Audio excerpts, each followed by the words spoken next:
Welcome back to the deep dive. Today, we're jumping into something really fascinating: spatial computing visual vocabulary.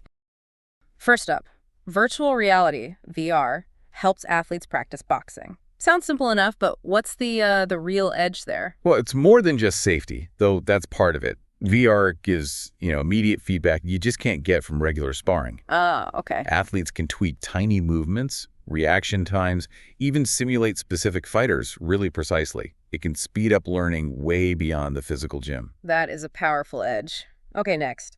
A digital twin shows the patient's organs. How does that really change things in healthcare? Right, so a digital twin, it's not just a static picture. It's a dynamic, very precise virtual copy. Dynamic, right? So doctors can see the organs, sure, but also model how a disease might progress, maybe simulate how a drug could affect that specific patient's body. Before they even take it. Exactly. It's personalized medicine, really taking shape. Wow. Okay, and thinking about interaction, the computer interface has changed over time. We all kind of know that, but what's the biggest shift you see? I think the jump from just screens to, well, spatial computing itself is huge. We're going past clicks and typing. Now it's gestures, voice, eye movement. It blurs the line between digital and physical. Makes it feel more intuitive, almost natural. We're natural, yeah. And speaking of natural, haptic feedback helps blind people navigate. How vital is that physical feeling? Oh, it's huge. Transformative, really. Haptics give physical cues, vibrations, maybe pressure that act as guides. It's like on your phone. Kind of, yeah. Imagine feeling a different buzz for a left turn versus an obstacle. Right. It lets blind individuals, sense their surroundings better. Gives much more independence. That's incredible. Now, something we see everywhere. Sensors measure your heart rate. What's maybe less obvious there? Well, beyond just beats per minute, newer sensors track things like heart rate variability, Okay. which gives insights into stress, recovery. It's like a mini health dashboard, offering real-time vitals way beyond just calorie counts. Helps manage overall well-being. Right. From personal health to art, the immersive art gallery feels very real. What makes that immersion work so well? It's about getting past the screen barrier, Immersion tricks your brain into feeling physically present in that digital space. You're not just looking at art. You feel like you step into it. Yeah. That makes it much more engaging, often quite emotional. Stepping into the art? I like that. Okay, switching perspectives. Drones map urban environments from the sky. What new things does that show us? Drones give us these amazing aerial views we just didn't have easily before. Planners can spot traffic issues, check on infrastructure, assess damage after a disaster really quickly. Yeah, super fast and accurately. It's like having a live 3D map of the city constantly updated. Okay. And back down to earth, personal level. GPS can track movement along your walking route.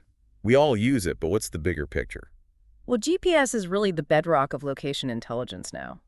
Beyond just your walk, think logistics, managing fleets of vehicles, emergency response. Right, it's everywhere. Its accuracy allows for really precise stuff, understanding movement on a huge scale. And here's where AR, augmented reality, seems pretty useful. Looks. Apps can overlay product information. Any surprising examples? Yeah, beyond just seeing a price tag, imagine pointing your phone at, say, a washing machine that's broken. Okay. And boom, an AR overlay highlights the failed part, maybe links you to a how-to video, or even connects you to a remote technician who sees what you see. Instant information right there. Exactly. Contextual knowledge on the spot. Very practical. Okay, next. Special programs simulate wildlife environments. What's the conservation angle there? These simulations create these incredibly realistic digital ecosystems. So scientists can test out conservation ideas without actually bothering the real animals. Like a virtual test lab? Pretty much. You can model climate change impacts, habitat loss, even see how reintroducing a species might play out, decades faster than in real life. Powerful stuff. For data folks, charts help visualize data from complex information. What's often misunderstood about visualization? I think people sometimes see it as just making data look nice.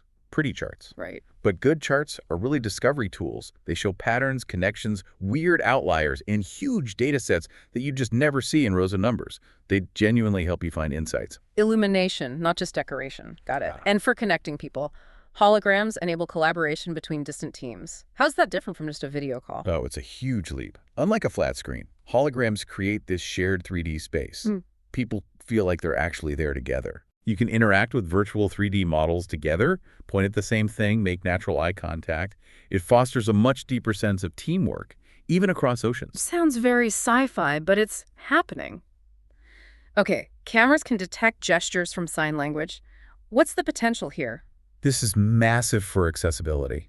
Beyond just translation, imagine seamless real-time communication between signing and non-signing people. Wow. Or even using sign language to control your smart home devices. It's all about breaking down those communication barriers. Really impactful. Next, LiDAR can generate 3D street map models. Why is LiDAR so key for things like self-driving cars? LiDAR uses lasers, essentially, to build these incredibly detailed 3D maps. It works even in dim light or bad weather, which cameras struggle with. Reliability. Exactly.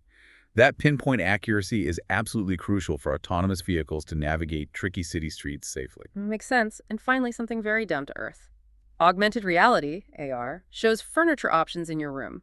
How does that help us shoppers? It basically gets rid of buyer's remorse for big things, doesn't it? Yeah, hopefully. You can see exactly how that sofa or table will look, how it fits, the scale, right there in your actual living room before you click buy. Makes deciding easier, more confident, less hassle with returns. Okay, wow. What a tour through spatial computing in action.